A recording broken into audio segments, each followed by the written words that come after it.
45 tajuk reaksi penduduk tempatan terhadap penyerahan Sarawak. Jadi kita boleh lihat reaksi mereka ini ada dua, golongan yang menentang dan juga golongan yang menyokong. Menentang dan menyokong. So kita tengok apa faktor penentangan orang yang menentang ni, kenapa mereka menentang.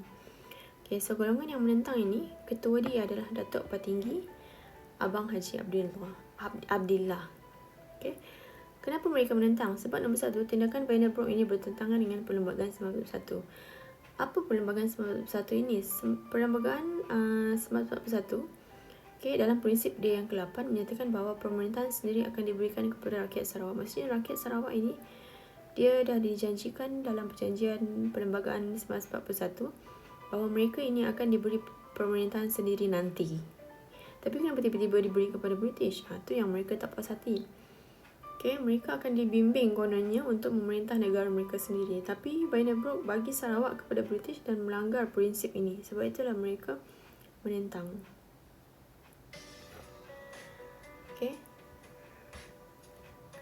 So, lepas tu kita tengok faktor yang kedua. Vandenbroek ini mengetepikan surat wasiat Charles Brooke. Kerana Charles Brooke Vandenbroek dia buat keputusan dia tak bincang dulu dengan Raja Muda Anthony Brooke dan juga Tuan Muda untuk menyerahkan Sarawak ini kepada kerajaan British. Maksudnya rakyat ni dia tengok ada berlaku kepincangan kuasa di situ. Dia nak pulihkan dulu keadaan ini dan mereka nak supaya mereka ini menuntut kemerdekaan itu dengan mudah nanti. Tak adalah berlaku pertindihan kuasa ataupun pembahagian kuasa yang tidak adil. Gerard T. McBride menggunakan muslihat seperti tekanan, desakan, pujukan, sokongan untuk mendapatkan persetujuan daripada ketua tempatan. Tadi mereka mereka minta tanda tangan ni, yang Gerard T. McBride itu minta tanda tangan ketua tempatan untuk dibawa laporan itu ke England sini. So mereka rupanya digunakan desakan, tekanan dan pujukan, sokongan untuk mendapatkan persetujuan ketua tempatan. So bagaimana penentangan penduduk tempatan terhadap penyerahan Sarawak kepada British? So mereka buat persidangan, mereka buat demonstrasi, mereka meletakkan jawatan beramai-ramai. Ada juga golongan bantahan daripada golongan wanita. Mereka guna akhbar, mereka tulis surat bantahan. Ada juga menubuhkan kumpulan rukun 13. So kita tengok satu-satu. Persidangan ini adalah dianjurkan oleh Johari Anang dan juga Syarkawi Osman. Maksudnya persidangan ini mereka sepakat untuk mengadakan demonstrasi pada setiap 1 Julai untuk menentang penyerahan Sarawak kepada British. So pertubuhan yang menyertai persidangan ini adalah PPM, Barisan Pemuda Sarawak, Persatuan Kebangsaan Melayu Sarawak, Persatuan Melayu Miri. So boleh tengok dekat situ. Kemudian mereka buat demonstrasi. Demonstrasi pertama yang mereka buat adalah pada 30 Oktober 1946, masa Gubernur pertama Sarawak itu Charles Aden Clark di Astana Kuching kan. So ketua demonstrasi ini adalah Datuk Patinggi Abang Haji Abdillah. So dalam perarakan ini ada 16 persatuan Melayu. Kemudian mereka mendesak British ini supaya berundur daripada Sarawak. Kemudian mereka meletakkan jawatan beramai-ramai. Masa ini orang yang meletakkan jawatan beramai-ramai ini adalah pegawai perkhidmatan awam dan kebanyakannya adalah guru. Jadi apa yang British buat masa itu, mereka ni bekerja dengan kerajaan British. So British mengeluarkan pekeliling. Diorang melarang pegawai awam untuk menyertai gerakan anti penyerahan. Tapi pada 2 April 1947, ramai orang, 409 orang kaki tangan kerajaan telah meletakkan jawatan. Kaki tangan awam ni termasuklah guru, apa lagi, petugas di pos dan telegraf, Jabatan Marin, Kastam, Perubatan dan Kesihatan, apa lagi, Percetakan Jabatan Tanah dan Ukur, Jabatan Kerja Raya, Bomba Perbendaraan. Okay, kemudian ada 56 orang pelajar Maktab Perguruan Melayu berhenti belajar. Okay, sebab mereka bantah tindakan pekeliling nombor 9 tu yang tak boleh orang awam, pegawai awam menyertai gerakan anti penyerahan. Okey, kemudian nombor 4, bantahan golongan wanita. Kita tengok golongan wanita ini menentang penyerahan Sarawak. Contohnya, mereka ini adalah orang-orang berpengaruh. Cikgu Lily Abawin, okey. Dan yang Fazia contohnya, okey. Kaum ibu ini telah pergi ke Rumah Panjang untuk mengadakan kempen kesedaran. So, kita tengok betapa gigihnya mereka ini untuk menentang dan juga memperjuangkan kemerdekaan Sarawak. Kemudian mereka guna akhbar.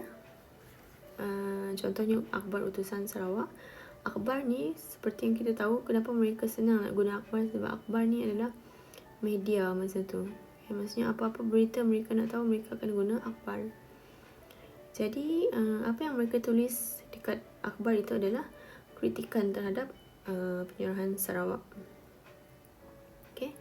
So, mereka juga ada menulis surat bantahan. Okay, siapa yang menghantar surat bantahan ini? Pergerakan Pemuda Melayu, PPM.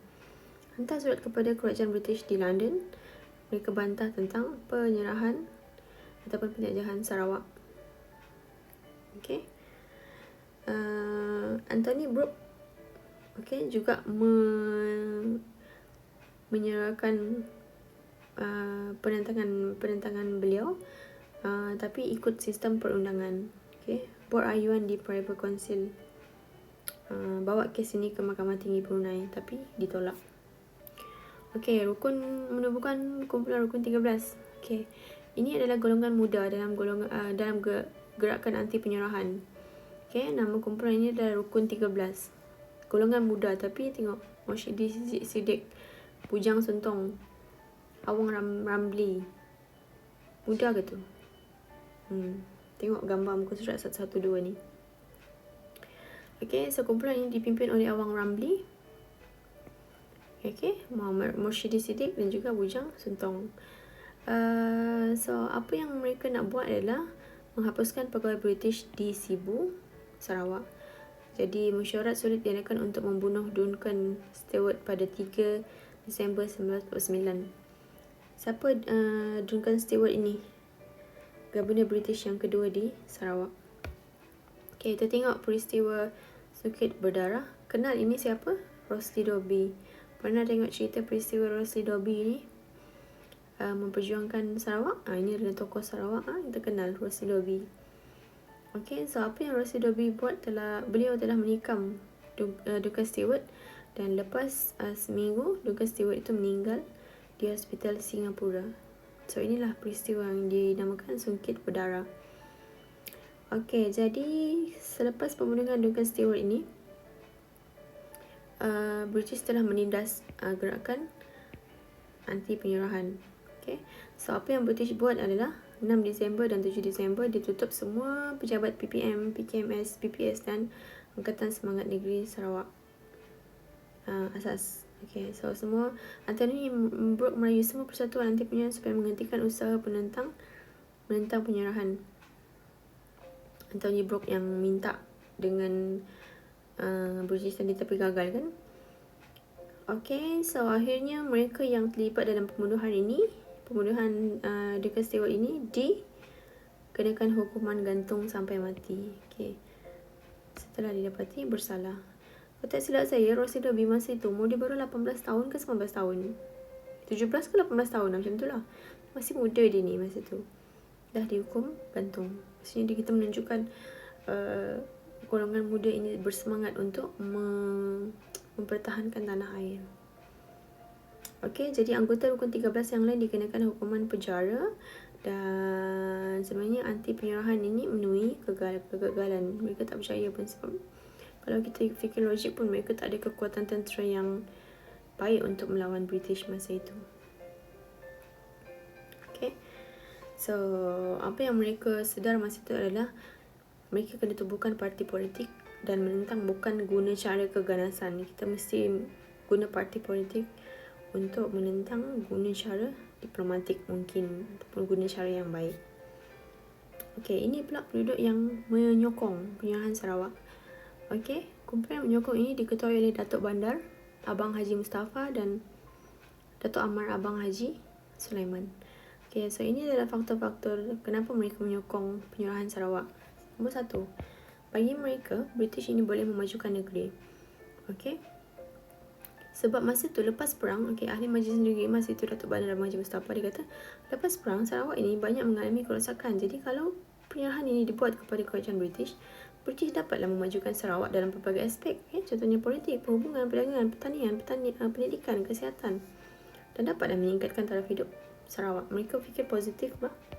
Nombor 2, kalau Sarawak ini diberi kepada kerajaan British, ini akan dapat memajukan penduduk tempatan. Khususnya orang Melayu yang mundur dan ketinggalan dalam pelbagai aspek. Yang ketiga, bila Sarawak ini diberikan kepada British akan memberikan peluang pekerjaan dalam perkhidmatan awam, sebab ramai golongan intelektual di Sarawak diberikan peluang untuk mengisi jawatan tinggi dalam perkhidmatan kerajaan seperti peguam, doktor dan juga jurutera. Jadi kalau lebih ramai yang mengisi jawatan ini, British akan bagilah taraf kerajaan sendiri tu kepada Sarawak nanti kelak-kelak. Kelak-kelak pun boleh kan. Jadi ini adalah alasan mereka kenapa mereka menyokong. Lepas tu tengok Sabah pula.